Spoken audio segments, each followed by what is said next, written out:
विचार की जो धाराएं हमारे चित्त पर दौड़ती हैं, कभी उनके मात्र निरीक्षक हो जाएं। जैसे कोई नदी के किनारे बैठा हो और नदी की भागती हुई धार को देखे, सिर्फ किनारे बैठा हो और देखे। या जैसे कोई जंगल में बैठा हो, पक्षियों की उड़ती हुई कतार को देखे, सिर्फ बैठा हो और देखे। या कोई वर्षा के आकाश को देखे और बादलों की दौड़ती हुई भागती पंक्तियों को देखे। वैसे ही अपने मन के आकाश में विचार के दौड़ते हुए मेघों को, विचार के उड़ते हुए पक्षियों को, विचार की बहती हुई नदी को चुपचाप तट पर खड़े होकर देखना है। जैसे हम किनारे पर बैठे हैं और विचार को देख रहे हैं। विचार को उन्मुक्त छोड़ दें, विचार को बहने दें और भागने दें और दौड़ने दें, और आप चुप बैठ के देखें। आप कुछ भी ना करें, कोई छेड़छाड़ ना करें, कोई रुकाव ना डालें, कोई दमन ना करें। कोई विचार आता हो तो रोके ना आता हो तो लाने की चेष्टा ना करें। आप मात्र निरीक्षक हों। उस मात्र निरीक्षण में दिखाई पड़ता है, अनुभव होता है, विचार अलग है और मैं अलग हूं। क्योंकि बोध होता है कि जो विचारों को देख रहा है वो विचारों से पृथक होगा, अलग होगा, भिन्न होगा। और जब ये बोध होता है तो अद्भुत शांति घनी होने लगती है, क्योंकि तब कोई चिंता आपकी नहीं है। आप चिंताओं के बीच में हो सकते हैं, चिंता आपकी नहीं है। आप समस्याओं के बीच में हो सकते हैं, समस्या आपकी नहीं है। आप विचारों से घिरे हो सकते हैं, विचार आप नहीं है। और अगर ये ख्याल आ जाए कि मैं विचार नहीं हूं, तो विचारों के प्राण टूटने शुरू हो जाते हैं, विचार निर्जीव होने लगते हैं। विचारों की शक्ति इसमें है कि हम ये समझें कि वो हमारे हैं। जब आप किसी से विवाद करने पर उतर जाते हैं तो आप कहते हैं मेरा विचार। कोई विचार आपका नहीं है, सब विचार अन्य हैं और भिन्न हैं, आपसे अलग हैं। उनका निरीक्षण एक कहानी कहूं समझ में आए। बुद्ध के पास ऐसा हुआ था, एक राजकुमार दीक्षित हुआ था। पहले दिन ही वो भिक्षा मांगने गया था। उसने जिस द्वार पर बुद्ध ने भेजा था भिक्षा मांगी, उसे भिक्षा मिली। उसने भोजन किया, वो भोजन करके वापस लौटा। लेकिन उसने बुद्ध को जाके कहा क्षमा करें, वहां मैं दोबारा नहीं जा सकूंगा। बुद्ध ने कहा क्या हुआ? उसने कहा कि यह हुआ कि जब मैं गया, 2 मील का फासला था, रास्ते में मुझे वो भोजन स्मरण आए जो मुझे प्रीतिकर हैं। और जब मैं उस द्वार पर गया तो उस श्राविका ने वे ही भोजन बनाए थे। मैं हैरान हुआ, मैंने सोचा संयोग है। लेकिन फिर यह हुआ कि जब मैं भोजन करने बैठा तो मेरे मन में यह ख्याल आया कि रोज अपने घर था, भोजन के बाद 2 क्षण विश्राम करता था, आज कौन विश्राम करने को कहेगा। और जब मैं ये सोचता था तभी उस श्राविका ने कहा भंते, अगर भोजन के बाद 2 क्षण रुकेंगे और विश्राम करेंगे तो अनुग्रह होगा, तो कृपा होगी, तो मेरा घर पवित्र होगा। तो मैं हैरान हुआ था।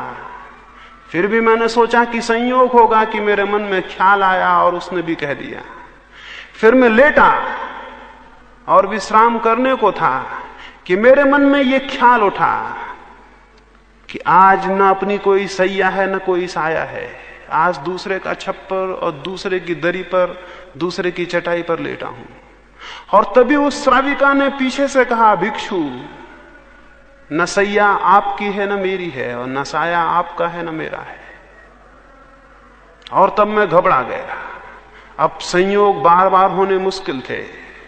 मैंने उस श्राविका को कहा क्या मेरे विचार तुम तक पहुंच जाते हैं? क्या मेरे भीतर चलने वाली विचारधाराएं तुम्हें परिचित हो जाती हैं? उस श्राविका ने कहा ध्यान को निरंतर करते करते अपने विचार शून्य हो गए हैं और अब दूसरों के विचार भी दिखाई पड़ते हैं। तब मैं घबरा गया और मैं भागा हुआ आया हूं और मैं क्षमा चाहता हूं, कल मैं वहां नहीं जा सकूंगा। बुद्ध ने कहा क्यों? उसने कहा कि इसलिए कि कैसे कहूं, क्षमा कर दें और ना कहें वहां जाने को। लेकिन बुद्ध ने आग्रह किया और उस भिक्षु को बताना पड़ा। उस भिक्षु ने कहा, उस सुंदर युवती को देखकर मेरे मन में विकार भी उठे थे, वे भी पढ़ लिए गए होंगे। मैं किस मुंह से वहां जाऊं? कैसे मैं उस द्वार पर खड़ा होऊंगा? अब दोबारा मैं नहीं जा सकता हूं। बुद्ध ने कहा वहीं जाना होगा, ये तुम्हारी साधना का हिस्सा है। इस भांति तुम्हें विचारों के प्रति जागरण पैदा होगा और विचारों के तुम निरीक्षक बन सकोगे। मजबूरी थी, उसे दूसरे दिन फिर जाना पड़ा। लेकिन दूसरे दिन वही आदमी नहीं जा रहा था। पहले दिन वो सोया हुआ गया था रास्ते पर, पता भी न था कि मन में कौन से विचार चल रहे थे। दूसरे दिन वो सजग गया, क्योंकि अब डर था। वो होश पूर्वक गया और जब उसके द्वार पर गया तो क्षण भर ठहर गया। सीढ़ियां चढ़ने के पहले अपने को उसने सचेत कर लिया। उसने भीतर आंख गड़ा ली। बुद्ध ने कहा था भीतर देखना और कुछ मत करना। इतना ही स्मरण रहे कि अनदेखा कोई विचार ना हो, अनदेखा कोई विचार ना हो, बिना देखे हुए कोई विचार निकल ना जाए, इतना ही स्मरण रखना बस। वो सीढ़ियां चढ़ा अपने भीतर देखता हुआ। उसे अपनी सांस भी दिखाई पड़ने लगी, उसे अपने हाथ पैर का हलन चलन भी दिखाई पड़ने लगा। उसने भोजन किया, एक कौर भी उठाया तो उसे दिखाई पड़ा जैसे कोई और भोजन कर रहा था और वो देखता था। जब आप दर्शक बनेंगे अपने ही, तो आपके भीतर दो तत्व हो जाएंगे, एक जो क्रियमान है और एक जो केवल साक्षी है। आपके भीतर दो हिस्से हो जाएंगे, एक जो करता है और एक जो केवल दृष्टा है। उस घड़ी उसने भोजन किया, लेकिन भोजन कोई और कर रहा था और देख कोई और रहा था। और हमारा मुल्क कहता है और सारे दुनिया के जिन लोगों ने जाना है वे कहते हैं कि जो देख रहा है वो आप हैं और जो कर रहा है वो आप नहीं है। उसने देखा, वो हैरान हुआ, वो नाचता हुआ वापस लौटा और उसने बुद्ध को जाके कहा धन्य है, मुझे कुछ मिल गया। दो अनुभव हुए हैं। एक तो यह अनुभव हुआ कि जब मैं बिल्कुल सजग हो जाता था तो विचार बंद हो जाते थे। उसने कहा एक अनुभव तो यह हुआ कि जब मैं बिल्कुल सजग होकर देखता था भीतर तो विचार बंद हो जाते थे। दूसरा अनुभव यह हुआ कि जब विचार बंद हो जाते थे तब मैंने देखा कर्ता अलग है और दृष्टा अलग है।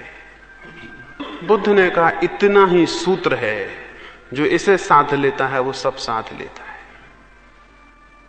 विचार के दृष्टा बनना है, विचारक नहीं, स्मरण रहे, विचारक नहीं, विचार के दृष्टा। इसलिए हम अपने ऋषियों को दृष्टा कहते हैं, विचारक नहीं। महावीर विचारक नहीं है, बुद्ध विचारक नहीं है, ये दृष्टा है। विचारक तो बीमार आदमी है। विचार वे करते हैं जो जानते नहीं हैं, जो जानते हैं वे विचार नहीं करते, वे देखते हैं, उन्हें दिखाई पड़ता है, उन्हें दर्शन होता है। और दर्शन की पद्धति अपने भीतर विचार का निरीक्षण है। तो उठते बैठते सोते जागते अपने भीतर जो भी विचार की धारा चलती हो उसे देखें और किसी भी विचार के साथ तादात्म्य ना करें कि इस विचार के साथ में एक हो गया। विचार को अलग चलने दें, आप अलग चलें।